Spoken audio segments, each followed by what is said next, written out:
Hello everyone, Papi's back. How you guys doing? You feeling good today? I'm about to do a little fun breakdown of the little track that I'm working on right now. Actually, I'm gonna show you how I spent last few days working on these drums, and this is it's gonna have a lot of secret tips, so stay tuned. Before I move on, guys, Umzik Music community, a community of aspiring producers and songwriters of K-pop is open right now for season 2, and we're gonna have song challenges every single month that has a potential of pitching to the labels, because we have our own A&R in the team who's always listening to the songs that are being written in our community. And you get to have mentorship classes, master classes, you get to have fun friends to be with, collaborate. So if you are interested, if you believe in yourself, you want to give it a shot to be in this community, I really want you to check it out at www.umzikmusic.com. Who says www anyway?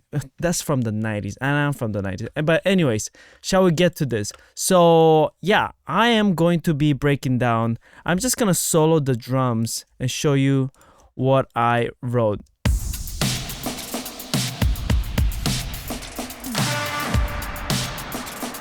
Yeah.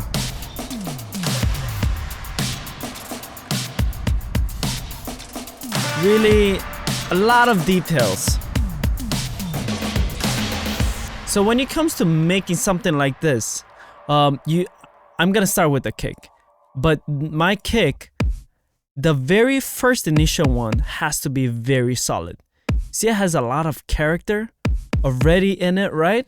Very punchy, and pop, and just kind of grabs it.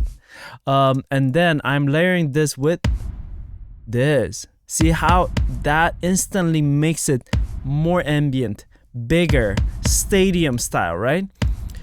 Okay, and here's the thing. This is one of the most important things. When it comes to making a snare or picking the right snare, you better pick something that you really like from the beginning, because this is your main snare and everything else is going to be supporting this snare as playing like layers and stuff like that, right? So these are my layers. You see how it has that pss, pss sound to it? Let's listen to it just by itself. But now with my main, yeah. And what about this guy? Ooh, makes it bigger, right? It has a lot more space into that snare. What about this? Yeah, it's a ghost snare, but I'm doing my ghost snare with a lot of reverb, because without it, it sounds like this. See how different that is? So once again, with kick and with my... Yeah, it's almost like... what is that? Snare roll, snare drums in orchestra, but with a lot of space. That's why it makes it sound so cool. What about this guy? You hear that? On my first downbeat, boom, I'm making it big up right there. What about this? Snare ambient. So I'm making big there, but on my last one, yeah. So those are the little tricks. Did you hear that? And when it comes to making these sound,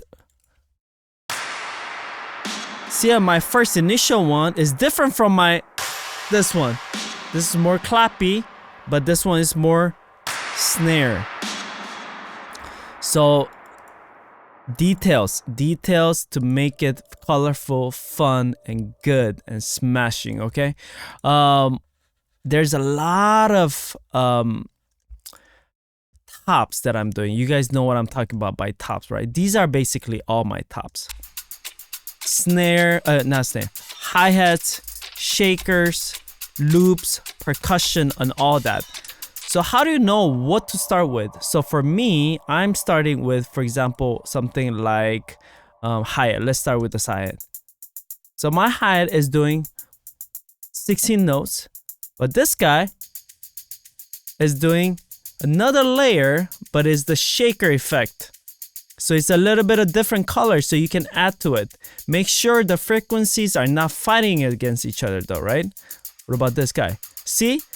It's another shaker, but it's almost lower frequency. So it's not fighting against each other, but actually playing well together.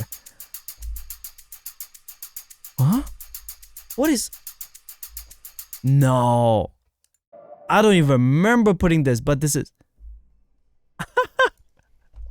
That's so unnecessary. Why did I do that? Okay, I'm taking this guy out. That's so... I don't even know what I put there. But anyways, what about my top? This will... Oh, you hear that? Driving force of like clock sound. Without it, see how different that is? And it's kind of low too. And this guy right here is my hi-hat, but it's a little like character hi-hat that gives fun ear candy sounding stuff. Oh, you hear that? That's so cool. Together with my big toms, ambient toms. And lastly, drum fills. How did I do my drum fills? It's be creative. Don't just drag a fill that you find on Splice. So for me, I found this and I chopped it and I'm playing the way that I want. And creating a feel that I want. So shall we listen to it all together now, once again? So it goes like this. And my clock here too, right? Yeah.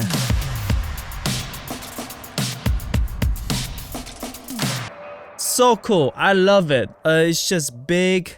It's very you have to color it well so they fit well together. It has to be thoughtful, and yeah, I hope you guys gained a lot from this tutorial, especially in how to make your drums sound big and ambient with a lot of space, because K-pop, when you're working on K-pop, you're gonna need a lot of those things when you work on it. Yeah, once again, Umzik Music Community, guys, is open right now for registration. It won't be open for too long, so if you're interested to join, to be part of our community, to learn from me, learn from other master class instructors, join us. Love you guys. Bye.